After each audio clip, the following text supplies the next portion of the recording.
Om Vasudeva Sutam Devam Kamsachanuramaddanam Devaki Paramanandam Krishnam Vande Jagadguru.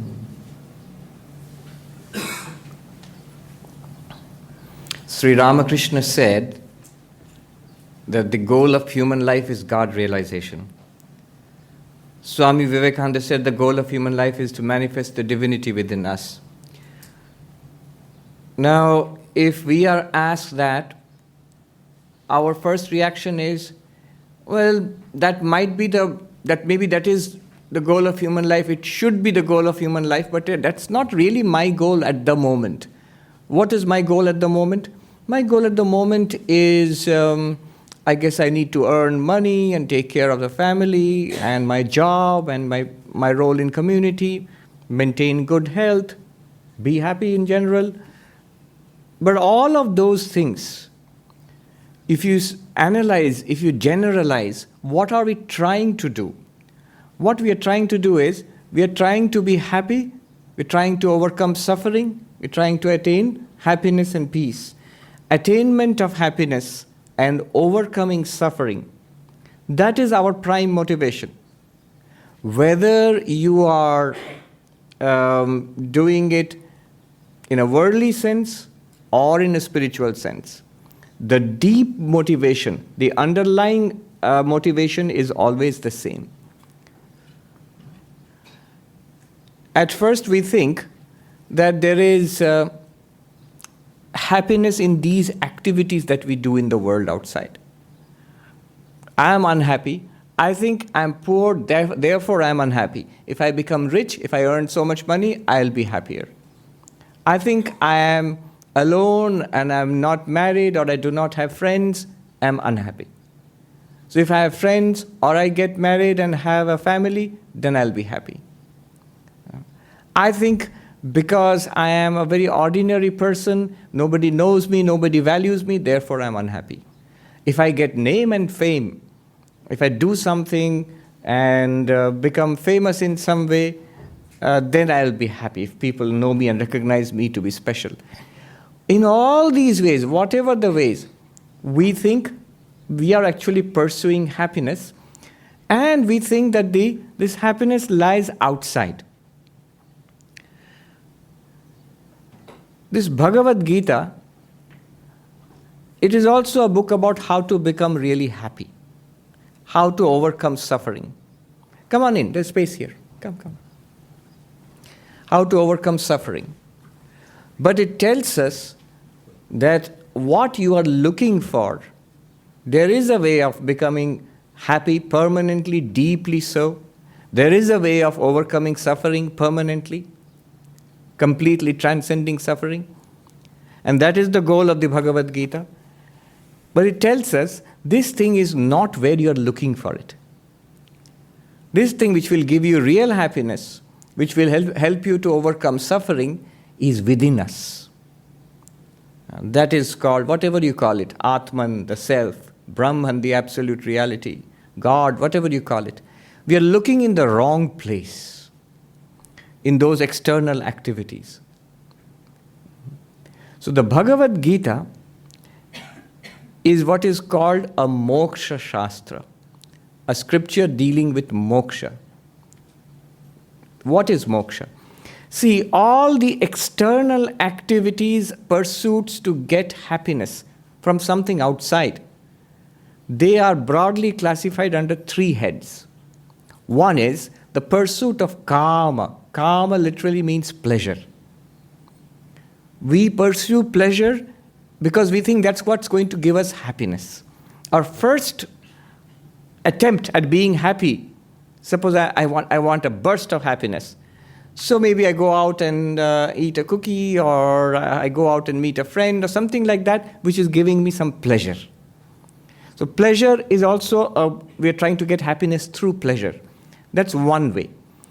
Another way is through acquiring wealth, acquiring worldly power and achievement and status. This is called artha. Kama, artha. pleasure and literally wealth. Artha means literally wealth, but also in a wider sense, all kinds of worldly accomplishment. And beyond that, there is another word, dharma. It's a difficult word to pin down, because if you see the Sanskrit dictionary, it will have a whole page of meanings. It means morality, decency, it means religion, all of that, dharma. But here it means, specifically it means all the good that we do in a wider sense. And in the Vedantic framework, this dharma, the good that we do, generates good karma for us, good results for us. And if you have good karma, you will get more of artha and kama, pleasure and wealth. So all these three, dharma, artha, kama, if you look at our activities of ordinary people in the world, all of those multiple activities, whatever we are doing, deliberately, consciously pursuing, all of them can be categorized, classified under these three goals. Spirituality starts, Gita starts when we realize it's not possible.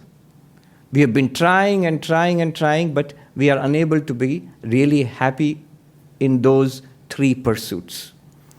So real happiness is promised here.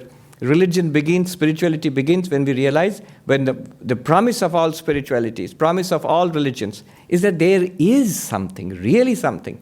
There exists something. Call it nirvana, moksha, salvation, whatever you call it. Different religions, different names. But it is uniformly a state where you attain real happiness. It is uniformly a state where you permanently overcome suffering. That is called moksha. So the Gita is a text dealing with moksha. It's very important to understand this at the very beginning.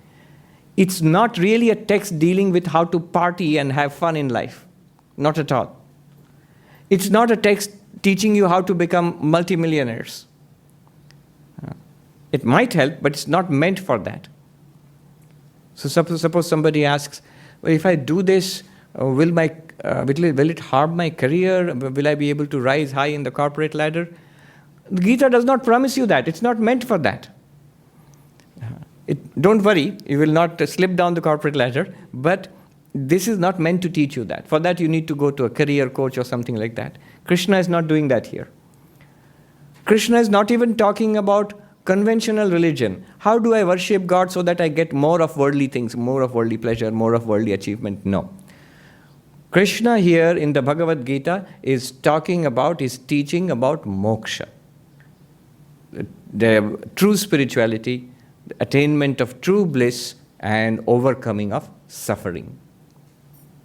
The Buddha's quest, that there is suffering.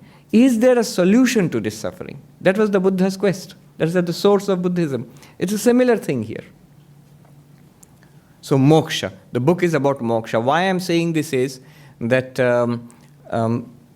sometimes you hear, and it's more and more popular in India, Bhagavad Gita for management. Now one must strike a careful balance here. I have given talks on that in India.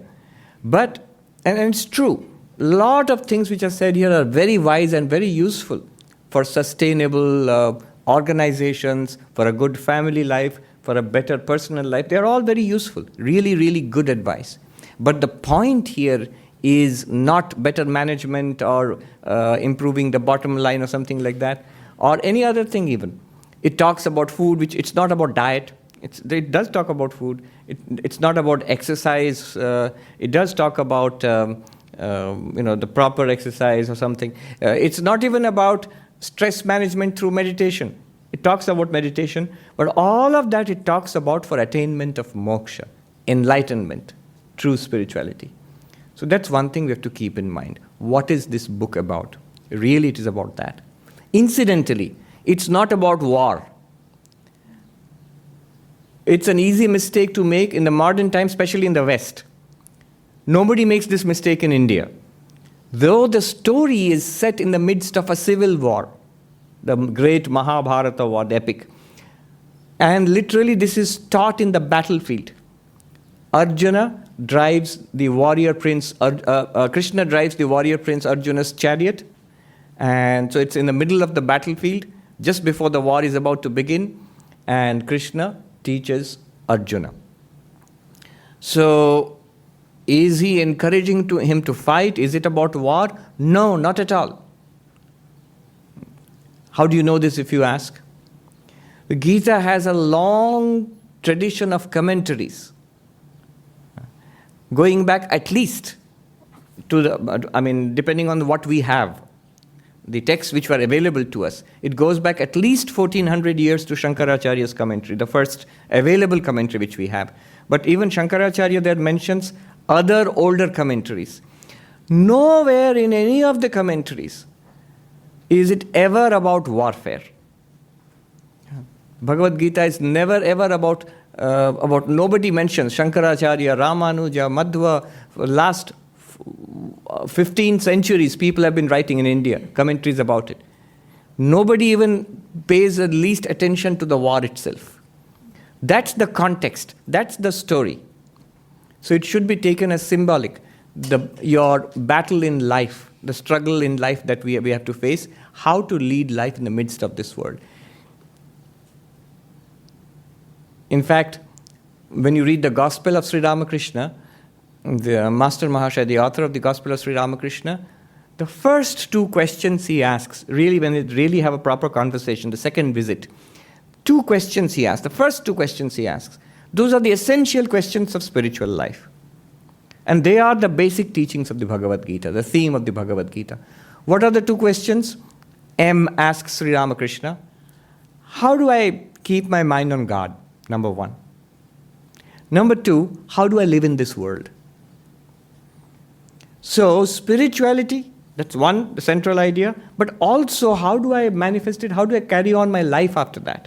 How do I manifest that spirituality in my day-to-day life? These are the two central themes, and that's basically the theme of Bhagavad Gita also. How do I attain to real spirituality? How do I get enlightenment, moksha, nirvana, whatever you call it? How do I get that? And second, how do I live my life? Arjuna being a warrior in the middle of a crisis, battlefield, so how he lives his life is basically deals with that. But it does not mean that Krishna is interested in urging us to fight wars. No commentator in the last 1400 years, 1500 years has ever said anything like that. Even the modern commentators, they don't say that. I find it peculiar that some scholars, modern scholars, especially in the West, immediately their attention goes towards that. Oh, Krishna encouraged Arjuna to fight. How strange. Why would religion be connected to a war? Your teacher, the God, Krishna, encourages Arjuna to fight a war and violence. I am sorry, but that's just a reflection of the enormous guilt in the Western mind of the last 100 years or so, 200 years or so. The industrial scale warfare that the West has seen. So, the attention is always towards war and peace. And everything goes to that. So, it is not about fighting wars. Absolutely not. So, that's one thing that should not be brought up again. Mahatma Gandhi, one of the main sources of his inspiration was the Bhagavad Gita. And the sources of his non-violent struggle for independence. So it is not about warfare. That's the background story. Also, it's not even about the story itself. You know the story. I think you are all acquainted with the great epic Mahabharata. Somebody said it's the greatest tale ever told. But it's very simply summarized. An ancient royal household, and it's like a civil war between cousins. The 5 brothers, Pandavas, they are the good guys, the heroes. And their cousins, the 100 evil cousins, the Kauravas, they are the bad guys. The Kauravas, led by Duryodhana, they take away the kingdom, which is rightfully goes to the eldest of the Pandavas. And the 5 brothers are put through a lot of torture and a lot of pain and suffering by their evil cousins. And finally, all matters come to a climax in the great battle, which the epic ends horribly for everybody concerned, because it ends in this huge battle called the Mahabharata War. So 18-day battle at the end of the whole story, towards the end of the whole story. So it's a huge, huge epic. But the Bhagavad Gita, which forms a part of that epic, is not really related to that story. What the Pandavas did and what the Kauravas did, who was right and who was wrong, Indians can go on discussing it. We have been discussing it for centuries and millennia. It's a evergreen topic. And somebody said, all the movies of Bollywood and all, if you trace back, there are themes taken from Mahabharata and Ramayana, basically. We have been repeating that for millennia now. But the Gita is not concerned with that, really. That's just the background story.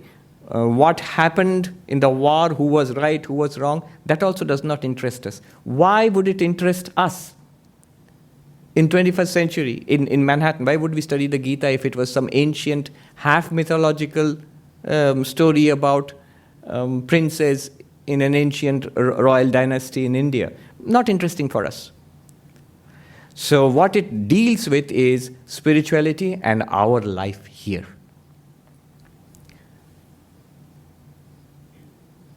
What does it teach? What does the Gita speak about?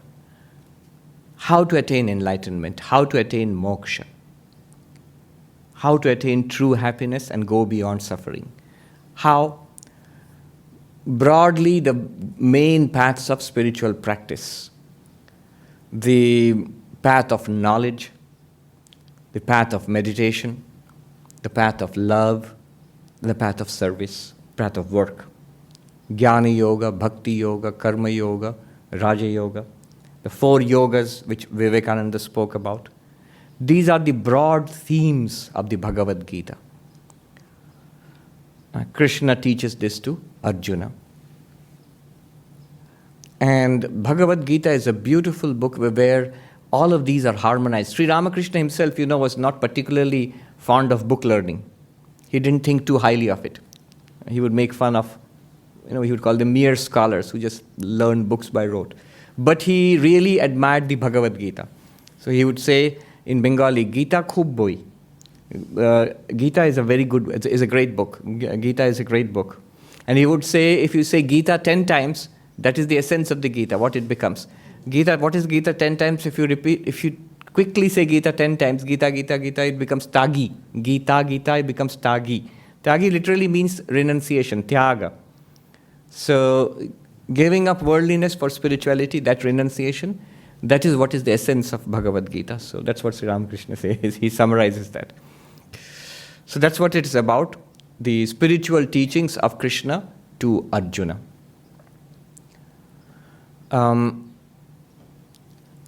Many years ago, I came across the notes of Swami Bhaskareshwaranji's classes. He was the Swami, a disciple of Swami Shivananda, a great Swami Bhaskareshwarananda himself was regarded in his own lifetime as an enlightened person. I never saw him. That was a long time before my time. His classes were famous. He founded our Ramakrishna Mission Ashram in Nagpur. Now, I knew some of the Swamis who attended his classes. When they were novices, they used to attend his classes. And they would take meticulous notes of his classes. His classes were very powerful. They would generate a spiritual atmosphere by themselves. So some people would take, those who attended the classes would take notes. I came across the notes of the first Gita class he gave. And there, I remember, he starts off by saying, keep these 2 things in mind when you study the Bhagavad Gita. First, why am I studying it? Second, who is teaching? First, why am I studying it? In Sanskrit, prayojanam, the need. Why am I studying it? Always keep this vibrating within yourself, that I am a spiritual seeker. I am in suffering in samsara. I want liberation, salvation, moksha, nirvana, whatever you call it. I want that. I want my life to be elevated. I want that bliss and transcendence of suffering. I want it, therefore I am here. What else could it be? It could be anything else. Somebody might be, other questions like, for example, he says in his introductory teachings, he says, for example, interesting questions like, was the Bhagavad Gita an integral part of the Mahabharata, or was it interpolated later on? This is a question that scholars ask. And by the way, now they have come to a sort of consensus. It is a part of the Mahabharata. We could have told you that thousands of years ago. Anyway, that's a general understanding. Or you can ask the question that before the beginning of the battle, how could Krishna have given this long 18 chapters teaching to Arjuna in the middle of the battlefield? Is it practical? Did Krishna speak in Sanskrit verses? No, we are not interested. Was it how historical was it? The whole thing? Where does it fit in Indian history? Now, these are interesting questions. They are not questions we are interested in.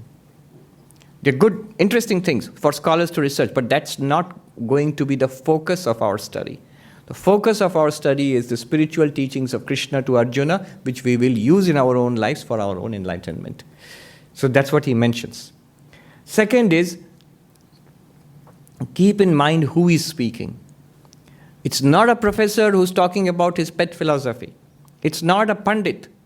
It's not even a saint, a very spiritual person.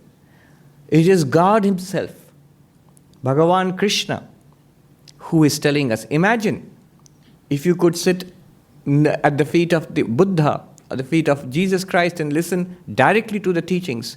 You sit in front of Sri Ramakrishna and listen to the teachings directly from an avatara. So that is what is happening here. Krishna gives these teachings to Arjuna, and through Arjuna to all of us. Shankaracharya, in his introduction to the Bhagavad Gita, he says that Arjuna was selected to represent all of us, because giving it to a fit student like Arjuna ensures that the teaching will have a wide dissemination. So basically, Krishna is speaking to us across thousands of years and giving us this teaching. So remember who is teaching. So that will give you the proper attitude to approach these teachings.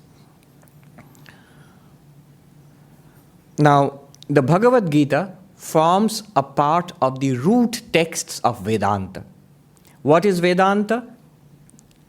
Definition: Vedanta nama Upanishad pramanam. Vedanta is the spiritual teachings, are the teachings of the Upanishads. So Upanishads form part of the Vedas.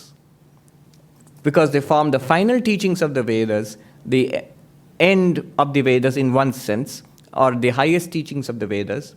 They are called Vedanta, end of the Veda in that sense. So once a little boy asked me, Christians study the Bible and Muslims study the Quran.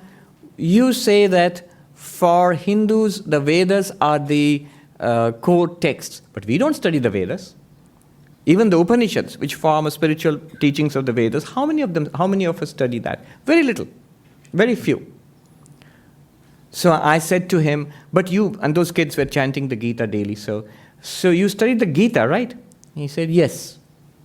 In that case, you are studying the essence of the Vedas. You are studying the essence of the Vedanta. Because the Bhagavad Gita contains the essential teachings of the Upanishads. The essence of Vedanta, if there's one book you should study, if you want to know Hinduism, if you want to know Vedanta, it is definitely the Bhagavad Gita. In fact, after the commentaries written by Shankaracharya and other masters following him, Bhagavad Gita has come to be, if you want one book for Hinduism, it's such a vast array of scriptural literature. If you want one book, this has become the book. Bhagavad Gita has become the book. So I said to that kid that if you study the Gita, you study the Vedas and Vedanta, all the essential teachings you know. In fact, in one of the verses praising the Gita, it is said, the Upanishads are the milk cows, the cows. And Krishna is the milkman. And Arjuna is the thirsty calf. And the milk of the cows, the milk of the Upanishads is this Bhagavad Gita. So it is the essence of the Upanishads. Upanishads, Bhagavad Gita, Brahma Sutra are together known as the root texts of Vedanta, the foundational texts of Vedanta. In Sanskrit, Prasthana Trayam, the triple foundation, or more precisely, the triple canon of Vedanta. Upanishads, Bhagavad Gita, and Brahma Sutras. Upanishads are called Shruti Prasthana. Shruti means the Veda themselves. So the original texts, the Shruti. The Bhagavad Gita is called Smriti Prasthana. It's called Smriti because it forms part of the Mahabharata. It does not form part of the Vedas themselves. Because Krishna comes much later in the Mahabharata and he gives the teachings to Arjuna. So it is called Smriti Prasthana, part of the Smriti. And Brahma Sutra, which need not concern us now, you don't know how lucky you are. That's a text which is very difficult. That takes care of the philosophical aspects. So it is called Nyaya Prasthana. Nyaya means logic or reasoning. So these three, the Upanishads are the core teachings, but they are very mystical, poetical, profound and dense. The Bhagavad Gita takes that and teaches it in lucid language, still Sanskrit, but much more lucid, much more understandable, and also very practical. The Bhagavad Gita is very practical. It is a very comprehensive book of spirituality. Before this, we were reading Aparokshanubhuti, which is a very specialized kind of book. One Swami compared other texts and Bhagavad Gita this way. In Hindi, there is a word, Pagdandi, that means a narrow lane in the hills. So it's a narrow lane. See, the other texts are narrow lanes. They are specific methods, specific philosophical points of view. But he says the Bhagavad Gita is a royal road. Prasthana literally means a royal road. So it's like a big highway, a freeway. It is very comprehensive. It answers many, many questions about spiritual life which were not taken up in books like, say, Drigdrishya Viveka or Aparokshanubhuti or the other Advaitic texts. Those are very specific. So you have these three texts, and there is a long commentarial tradition which I will just touch upon before I go on. Many great masters wrote explanations of Bhagavad Gita, and it's still continuing, even till today. The earliest that we have, why I'm saying we have, there were other commentaries before Shankaracharya, but we don't have them. Shankaracharya himself mentions, though this book has been commented upon earlier, to the best of my knowledge, I will give a brief commentary on it. Brief commentary, it's a really big book. A brief commentary on the Bhagavad Gita. I will give a brief commentary on it because it's very profound, he says. Shankaracharya wrote the Bhagavad Gita and explained the Bhagavad Gita in the framework of Advaita Vedanta, non-dual Vedanta. Couple of 100 years, 300 years later, Ramanujacharya comes along and writes his beautiful commentary on the Bhagavad Gita. It explains it in the framework of Vishishtadvaita Vedanta, qualified monism. That's another philosophical framework. Madhvacharya comes along about a couple of 100 years after Ramanuja and writes his commentary on the framework with the framework of Dvaita Vedanta, dualistic Vedanta, and numerous commentaries. The commentary, for example, the one I am holding right here is by somebody called Sridhar Swami, who came 700 years ago and was in the tradition of Shankaracharya. But his commentary is a simpler commentary and also not so heavily leaning to the path of knowledge. He also has a beautiful blending of devotion and all of that in his commentary. Another great commentary was written by Madhusudan Saraswati, who came about 600 years ago, was contemporary of Chaitanya Mahaprabhu. His beautiful, very profound and very big commentary, Gudhartha Deepika, the lamp of profound illumination, or illumination of the profound secret. That is a fantastic commentary which I shall personally draw upon when, one of the things I shall draw upon. Then there are other commentaries also, many other commentaries. Many of these I will use. Down to the modern age, Swami Abhedananda, who was here in the Vedanta Society of New York, many people do not know, he has a complete commentary on the Bhagavad Gita, every verse of it. It's not easily available in English. There are commentaries in many Indian languages, and of course now a lot of commentaries in English. Swami Ranganathanandaji, who was the 13th president of the Ramakrishna order, he has an extensive commentary in 3 volumes on the Bhagavad Gita. And it goes. Just a few weeks ago, I came across a new commentary written by a professor here. It's called God Song. It was reviewed in New York Times. It's not a commentary, it's a new translation, a free translation of the Bhagavad Gita. So, God Song. In fact, God Song is the literal translation of the name Bhagavad Gita.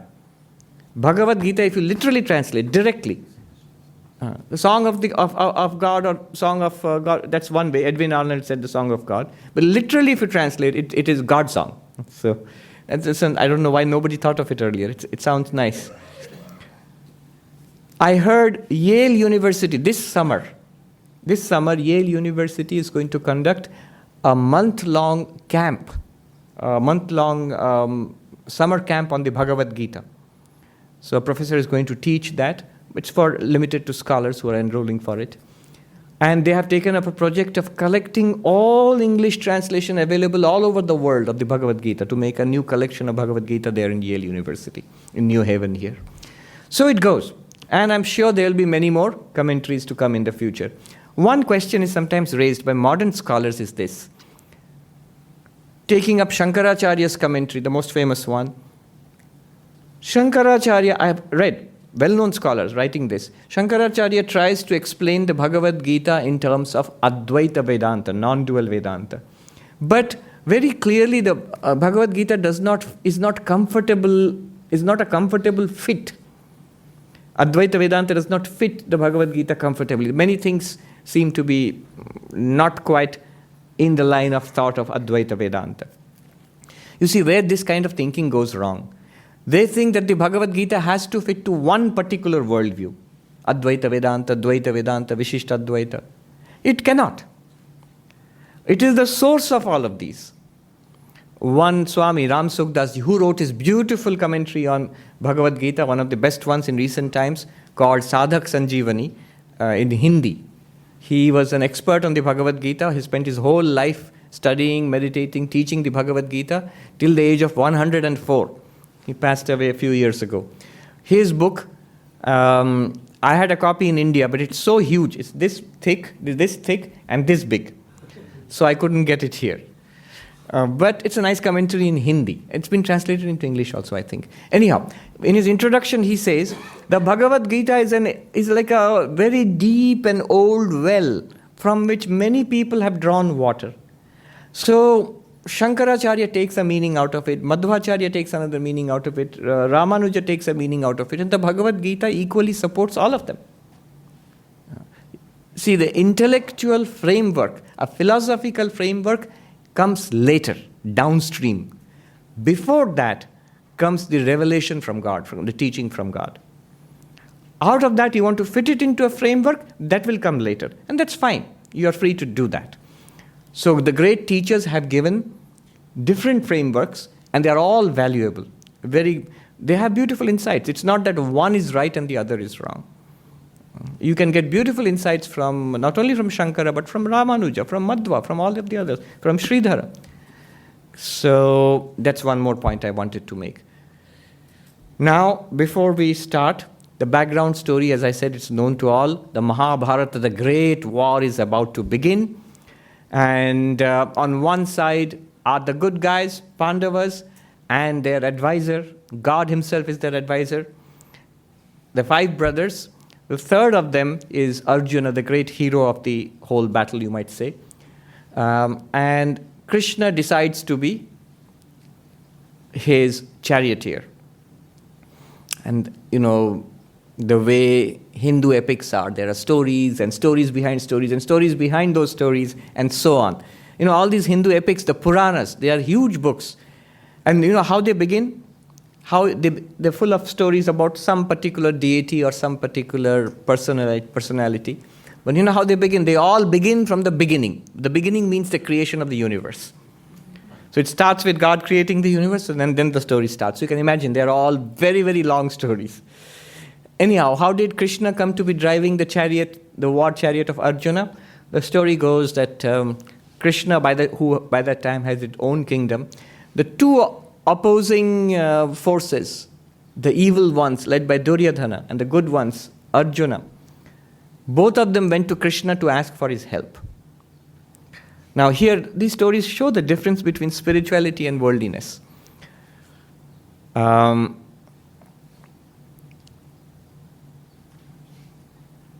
Duryodhana sits near Krishna. Oh, Krishna was taking a nap. India, afternoon. So even God takes a nap there. Siesta. Yes, he's taking a siesta. Now both of them arrive, the two cousins. I'm sure they glared at each other and they walked in at the same time to ask for help from Krishna. And Duryodhana, haughty, he goes and sits next to Krishna's head, just in near the bed where Krishna's head is on the pillow. Arjuna, with devotion, goes and sits near Krishna's feet. So Krishna, when he opens his eyes, he sees Arjuna first. Yeah. You see, it's instructive. And he asks, what do you want? And Duryodhana is afraid that, oh no, now Arjuna is going to ask for Krishna's, army and all of that, all the power and wealth of his kingdom, and I'll lose out. Arjuna says, I want you. I just want you. And Krishna says, all right, but I will not fight. I will not fight on your side. I'm not going to use a weapon. But still, I want you on my side. I'm paraphrasing, shortening the story, believe me. Duryodhana is ecstatic. He says, what a fool. He just wants Krishna. No matter how good he is, it's just one man. And he says to Krishna that, well, I want your armies. Your kingdom, the power, the economic and military power of your kingdom, I want it on my side. Krishna said, done. You take all the power, the military power of my kingdom. I just go just by myself to be on their side. Which is ultimately, it is Arjuna who is the wiser. Because if God is on your side, everything else is on your side. No matter, in a worldly sense, you may be the loser. But ultimately, you're going to come out ahead because the Lord himself is on your side. So that's how Krishna comes to be Arjuna's charioteer. And he says, I will not fight. And at the beginning of the war, he takes the chariot and Arjuna says, with bravado, he says, let me see who are these guys who come to fight with me. Take my chariot and show me who are they who have come to fight with me. Now what's happening is, back in the capital of the kingdom, which they are all fighting over, all these brothers, the old king Dhritarashtra, who is blind, you see, all troubles, he's blind to the facts of life. Because of his inordinate love for his evil, ne'er-to-do-well children, it leads to this war. So it's symbolic that he's blind. He's sitting in his royal chamber, and this terrible war is going to happen, which will lead to the destruction of their clan and everything, for that throne. And he asks his trusted advisor, Sanjaya, what happened? Tell me what's happening. What did they do? What's happening? And Sanjaya had been blessed with what I can only call, like Superman has this vision, telescopic vision or something, you can see things in a distance. And Sanjaya had TV vision, you can say. Not that he watched TV, but he could actually see things going on in different places and report live breaking news to you. So Sanjaya is sitting next to the king, far away from the battlefield, and he's giving you like CNN, breaking news. He says, what happened was this, that Arjuna asked, drive my chariot to the middle of the battlefield, show me who has come to fight against me. And Krishna says, so be it. And he drives the chariot purposefully in front of the people that Arjuna is closest to. Because they're all his relatives. And included among the opposing ranks are his favorite grandfather, grandsire, Bhishma, who he grew up as a little kid, in front of Bhishma. Bhishma is there to fight against him.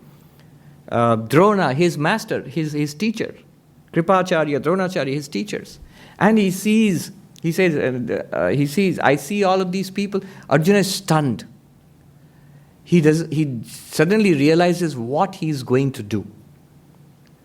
He is here for the kingdom, which is rightfully his and his brothers, truly. He is here to take revenge on the Kauravas for all the tortures they have inflicted upon the Pandavas. And so he's there to fight the battle. It's a righteous, it is very understandable. But he just suddenly sees, I see before me uncles and nephews and cousins and brothers and kinsmen and my grandsire and my teachers, all those people who are beloved to me. And he says, I'm translating the verses, without whom life is meaningless.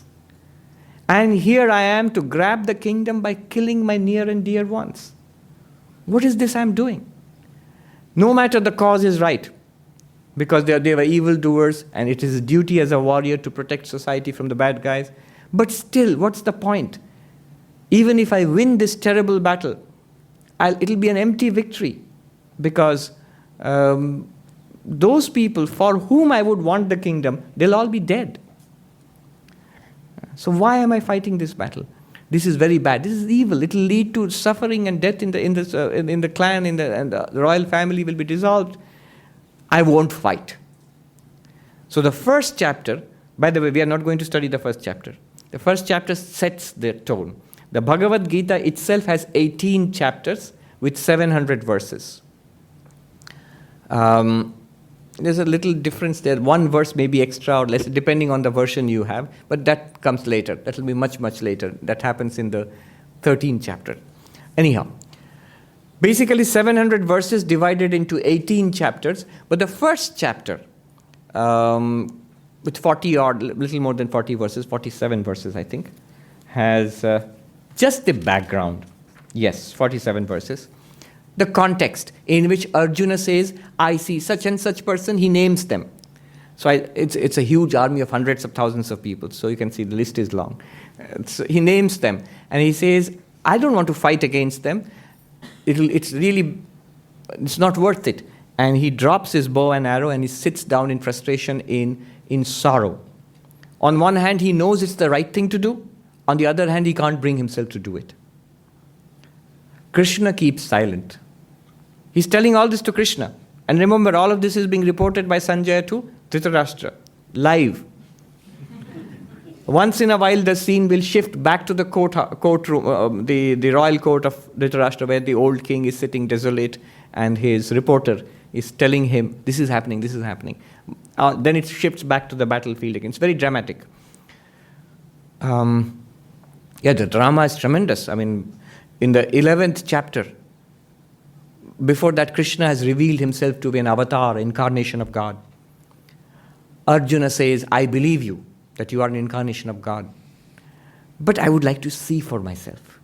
This is one thing that is common to religion in India, all throughout the centuries and millennia. Religion is realization, Vivekananda said. Not believing in something, not subscribing to a doctrine. You must actually, if there is God, you must actually see God.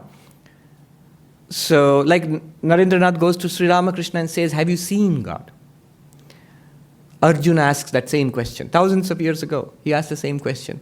I believe you, what you said, but I would like to see for myself. If you think me fit, would you show me your real nature?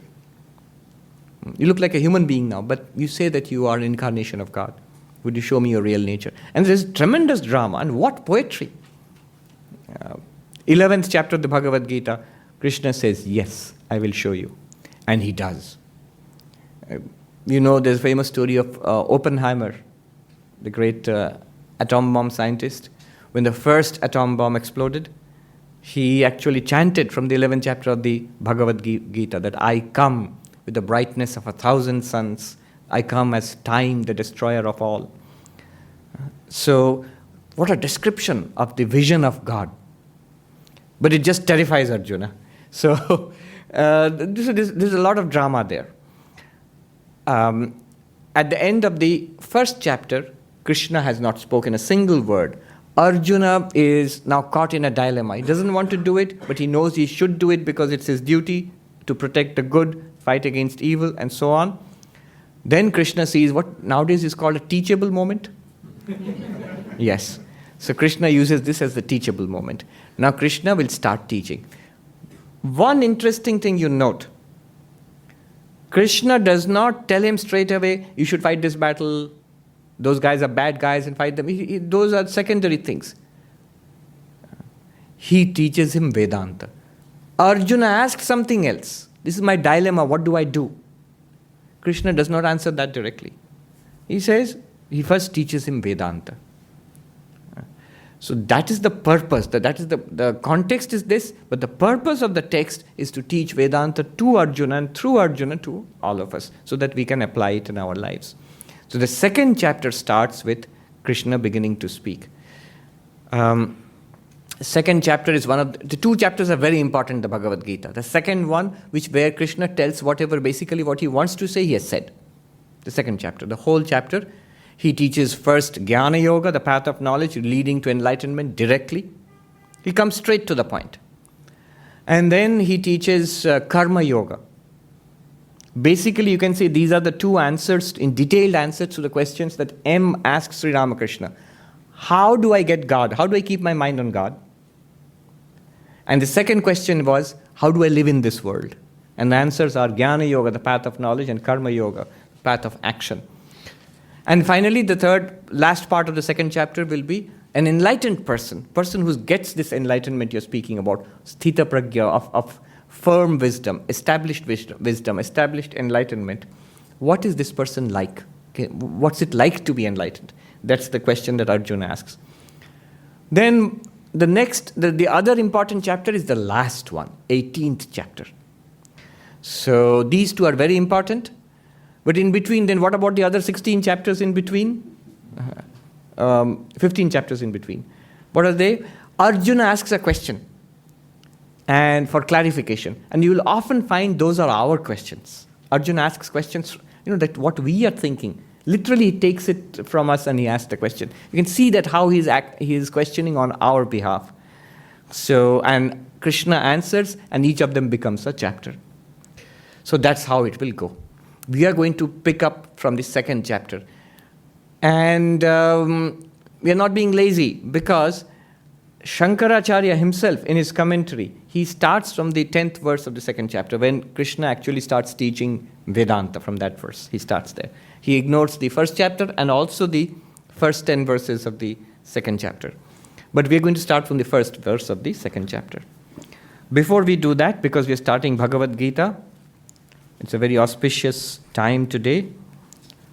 It's customary to chant at least the first verse number 1, where the blind king asks Sanjay, news, Twitter feed, what's happening? So he asks this. But it's a very famous verse of the Bhagavad Gita, the first verse. Many people in India know this first one. They don't know anything else, but they know the first one. Please repeat after me. This is verse 1, chapter 1. Dhritarashtra uvacha dharma kshetre kurukshetre samaveta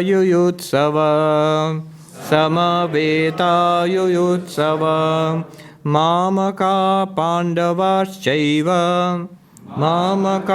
pandavaschaiva kimakurvata Sanjaya. What does it mean? O Sanjaya, in the field of Dharma, what a beautiful phrase, Dharma kshetre kurukshetre. The battlefield is called Kurukshetra. It's near Delhi. It's actually a place, you can go there. So the battlefield is Kurukshetra. Dharma kshetra, it is the field of dharma, of where right and wrong are decided. Basically, it symbolizes life, our life. In the field of Kurukshetra, which is also the field of dharma, what did they do? My children and their armies, and the 5 Pandavas and their hosts, who had gathered for this awful battle, they have gathered for fighting, what did they do? Oh Sanjaya, tell me. So that's how it starts. Nothing spiritual there. Don't look for deeper meanings there. Now come to chapter 2. Arjuna expresses that I don't want to fight, throws down his bow and arrow and sits down in frustration, in deep depression. Then Krishna starts speaking. So we'll start. Let us do a few verses of chapter 2. Please repeat after me. Chapter 2, verse 1. Sanjay Uvacha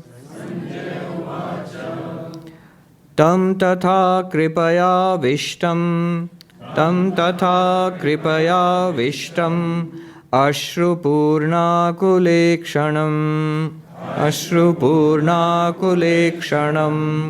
Vishidantam idam vakyam Uvacha Madhusudana.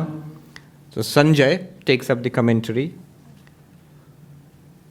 He says, Krishna, one of the names of Krishna is Madhusudana.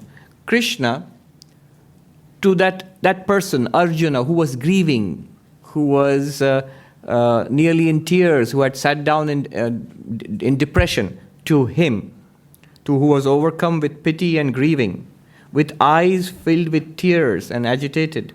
Who was this? Arjuna. Krishna spoke these words. Krishna stood up for the first time. He started speaking. What did he say? Let us see. Verse 2. Shri Bhagavan Uvacha Kutastva Kashmalam idam Vishame samupasthitam Anaryajustam aswargyam Akirtikaram Arjuna.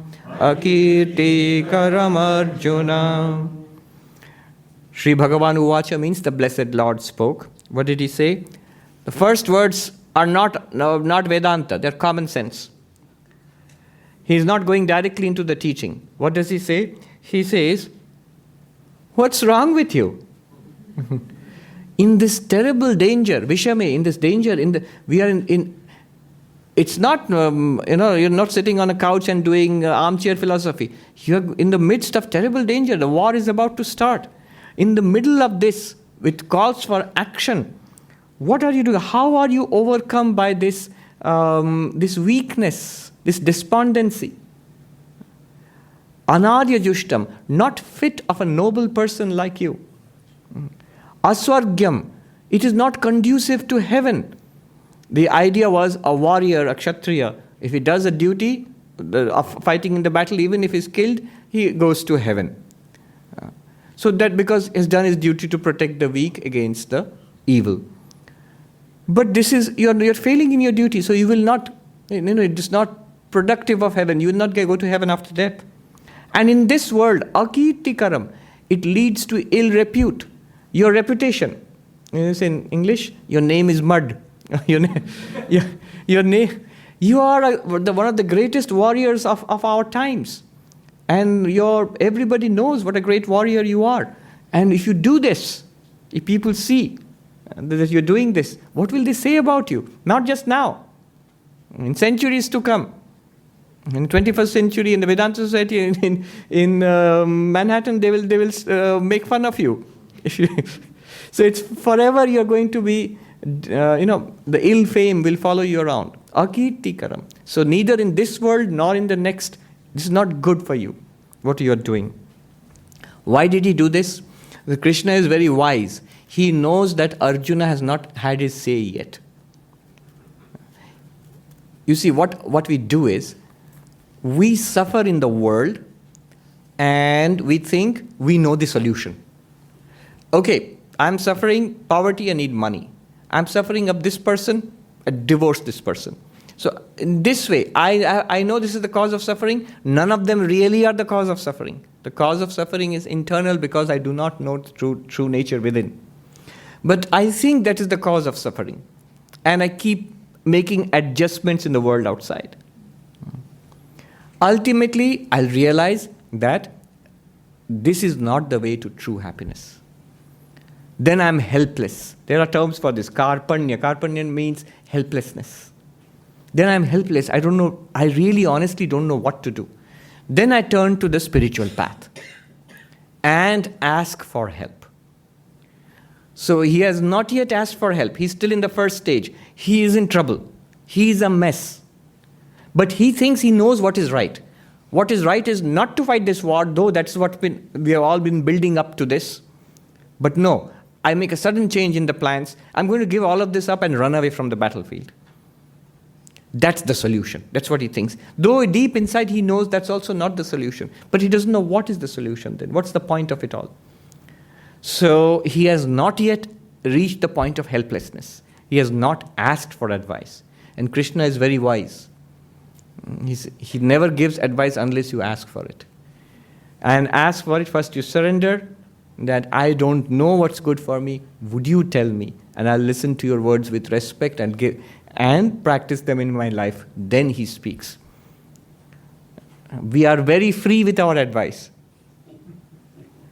Let alone somebody surrendering to you and respecting you and promising to practice what you say. They have not even asked. And we are ready with all sorts of advice. We think it will be good for that person. As a result, nobody listens. Obviously. We ourselves don't listen to our own advice. So why should anybody else listen? Krishna is not like that. He says, come on, get up. Don't give in to this kind of depression. Common sense advice. A sort of motivational talk. No Vedanta so far. In third verse.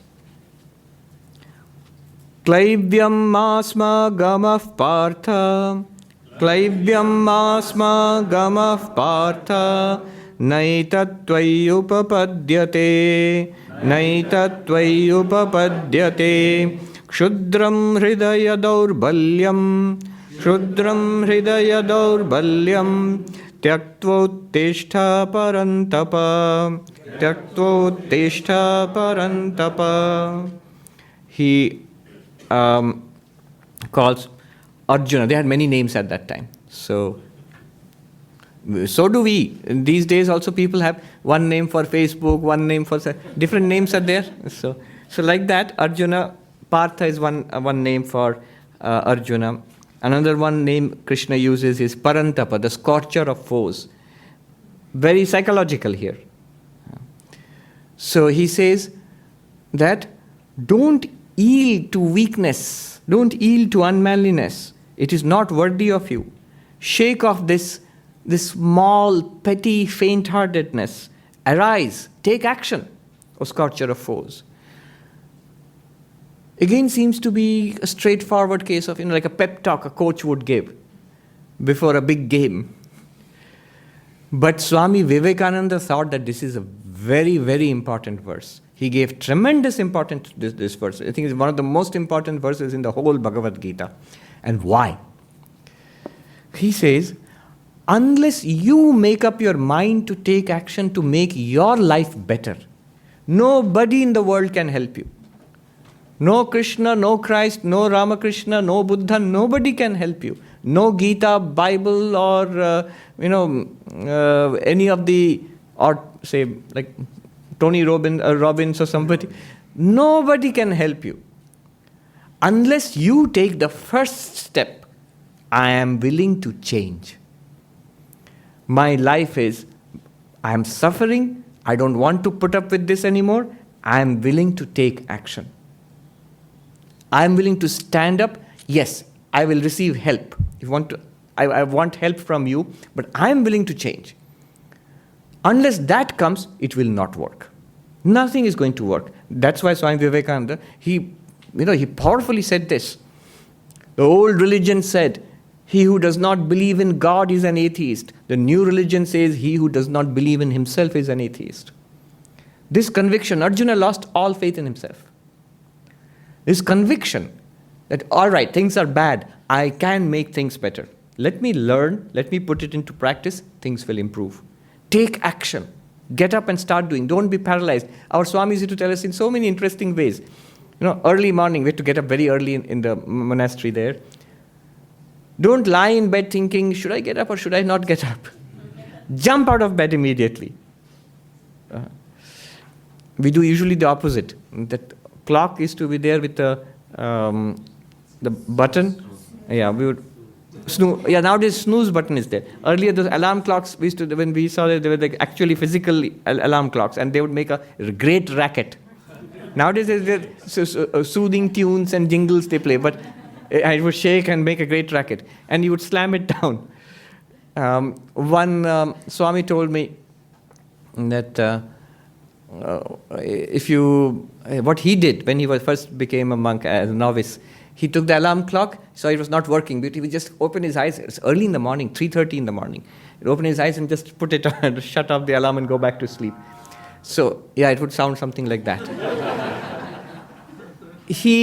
Then he said what he did was he took the clock and put it at the foot of his bed so that he had to sit up. And then he started thinking, okay. I would say that shows his greatness rather than the alarm clock. I read later on, they invented another alarm clock. It's actually, you could buy it on the market. It's like a little toy, a child's toy, like a car, The alarm rings and it drives off by itself. So you have to go and catch it. Otherwise, it'll make that awful sound. And it scuttles around here and there so that you may be cursing and stumbling around in the dark, but it'll really wake you up. You have to take action. Somebody asked, it's very interesting, in the Mahabharata itself, before the war, somebody asked, why did Krishna teach all this to Arjuna, who's the good guy? If he had taught it to the bad guy, it would have prevented the war. So why did he not teach it to Duryodhana, the evil cousin? The fact is, actually, if you see the Mahabharata, Krishna tried. He went to Duryodhana. He was the emissary of peace, the famous episode. And he went to Duryodhana and he said, look, this is not good what you are doing. This is adharma, this is evil. This is the path of evil, it leads to destruction. Follow the path of good, give your brothers what they ask for, and they ask for very little. Give them their due and make peace with them. You know what Duryodhana said? He said, don't teach me. And he said something that really touches our heart, the eternal human condition. He said to Krishna, I know what is right, and I know what is wrong. And I know what I'm doing is wrong. I know it. He admitted it. Look at the person, what kind of introspective knowledge he had, self-introspection. I know what I'm doing, he admits it. I know it's wrong. And I know what I should be doing. Then what's the problem? The problem is he says, I know what is right. I don't feel like doing it. I know what's wrong. I can't stop myself from doing it. And he says, Janami dharmam name pravritti, nacha pravritti. Nacha me pravritti. Janami adharmam nacha me nivritti. Kenapi devena hridisthitena yatha niyojito asmi tatha karomi. He says, I know what is dharma. I don't feel like doing it. I know what is adharma. I can't stop myself. Why can't you stop yourself? Because there's this power within me which impels me along this path. Even if I don't want to, it forces me. It's something that every addict knows what he's talking about. Yeah. Everybody who's caught in this way knows what this person is talking about. The interesting thing is, why I'm saying this is, that in the Gita you will see, Arjuna comes to this point. And he says the same thing to Krishna, what Duryodhana said, but with one crucial difference. He asks, Atakena prayuktayam papam charati purushaha. Oh Krishna, why do people do wrong things? Anichchanapi. Even if they don't want to, they know it's wrong. They make up their mind not to do it. But they do it. They make a mistake again, and knowing it's a mistake, they repeat it again. Why? What forces them? And how can we change? Look at the way it was put. Duryodhana is not interested in changing. Arjuna acknowledges the same problem. That it's very difficult to change ourselves. Why is this so? And how can we change it? That's the difference. This is what Krishna is saying. Get up and take action. If you get up and take action, if you decide, I'm going to change my life, even by the slightest, you are in Arjuna's camp. This is what Krishna asks us to do. Then Vedanta, Yoga, Bhakti, any kind of practice, all of them become useful. They all come to your help. There are wonderful things available for us to learn and practice. But we must make up our mind that we are going to do it. Something at least. So he says, do not yield to this weakness, this faint-heartedness, this meanness. Kshudram is smallness. Arise. Arjuna is not done yet. Now he will start from the 4th verse, which we will not do now. He will start presenting his case again, what he said. Didn't you hear what I said? And then he will say that I thought maybe it's better to give it all up, but I really don't know. I'm confused. Tell me what I should do. The moment he says that, Gita really begins with the 10th and 11th verses of this 2nd chapter. So that's when Krishna starts teaching Vedanta. We'll see that in the next class.